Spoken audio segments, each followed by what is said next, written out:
सुन्ता,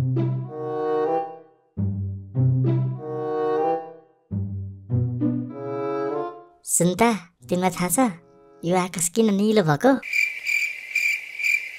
थाहा भएन नि, साइन्समा केही कारण होला नि त, त्यही भएर त भएको होला नि। साइन्सलाई छोडिदेऊ न यार, म भन्छु किन भएको। सुन है, पहिले यो आकाश पुरै ट्रान्सप्यारेन्ट थियो अरे, पुरा सिसा जस्तो के। अनि एक दिन चाहिँ के भयो भने नि हैन, त्यो भगवान विष्णुलाई चाहिँ फेरि एकदमै निलो रङ मन पर्ने। अनि के गर्नु, भगवानले पुरै आकाशमा निलो रङ पेन्ट गरिदिनु भएछ भने।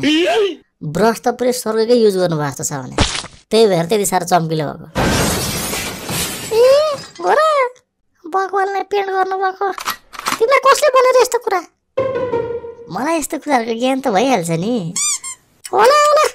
होला तिम्रो कुरा सुनेर नि कान नै पाक्छ हौ, अनि आँखाबाट नि आँसु नै आउला जस्तो हुन्छ। आँसु तिमीले चाख्या छौ कस्तो टेस्ट हुन्छ भनेर? नुनिलो त हुन्छ नि, कस्तो हुने हो र? अब नुन पनि यसैबाट बनेको भन्ने होला हैन? होइन त्यस्तो यस्तो हावा कुरा कहाँ गर्छु म? नुन त समुद्रबाट आएको नि। धन्न, त्यति चाहिँ थाहा रहेछ। लौ, त्यो समुद्रमा नुन कहाँबाट आयो तिमीलाई थाहा छ? कहाँबाट आएर? समुद्रको माछाहरूले गर्दा आएको रहेछ। कसरी आयो? समुद्रको माछाबाट नुन आउँछ? ल कस्तो नपत्याएको। सुन त्यसो भए, माछाहरू त जन्मिन्छन् एक ठाउँमा अनि त्यसपछि हुर्किन्छन् अर्को ठाउँमा। अनि समुद्र भनेर त्यत्रो ठुलो एरिया हो नि यार। अनि दिनभरि खाना खोज्दाखेरि यताउता गर्दाखेरि डुल्दा आफ्नो एरिया नै फर्किने बिर्सिन्छ क्या। अनि रातभर आफ्नो घरको याद आएर धुरु रुन्छन् क्या। आँसु नुनिलो हुन्छ भन्ने कुरा तिमीलाई अघि एसेप्ट गरिसक्यौ भनेपछि त अब त्यो माछाहरूको सबै रातभरि रोएर त्यो जुन आँसु छ नि त्यो नुनमा परिवर्तन भएर बसिरहेको हुन्छ क्या। त्यसैले चाहिँ नुन बनायो नि खास। सबै थाहा छ। यस्तो हावा गर। अब अरू नि केही बाँकी छ? महाराज के पुग्यो अब? त्यो हावा गर्न। अनि सुन न, जुन किन गोल हुन्छ तिमीलाई थाहा छ? सायद आफ्नो आकार भएर होला नि। आकार त हो नि, तर असलमा कारण अर्कै हो नि। जुन त एउटा फुटबल हो। फुटबल? हो, देउताहरू राति बसेर खेल्नुहुन्छ रे। अनि कहिले काहीँ त बल फाल्दाखेरि अलिकति माटो लागेर दाग देखेको रे। ओहो, अब त मलाई चक्कर लाग्यो। ए चक्कर लाग्यो? तिमीलाई थाहा छ चक्कर किन लाग्छ?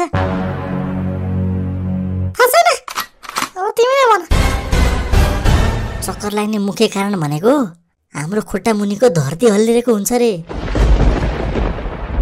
धरती हल्लिरहेको हुन्छ? कहिले?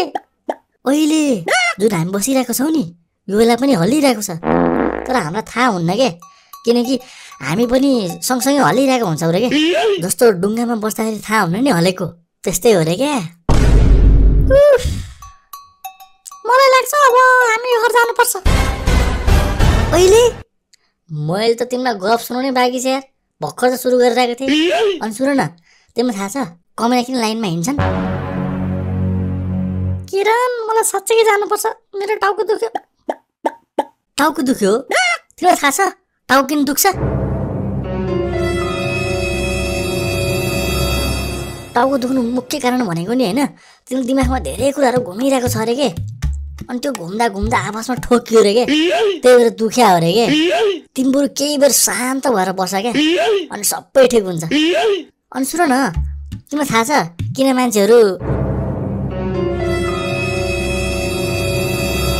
सुन न भने किन हतार गरे के?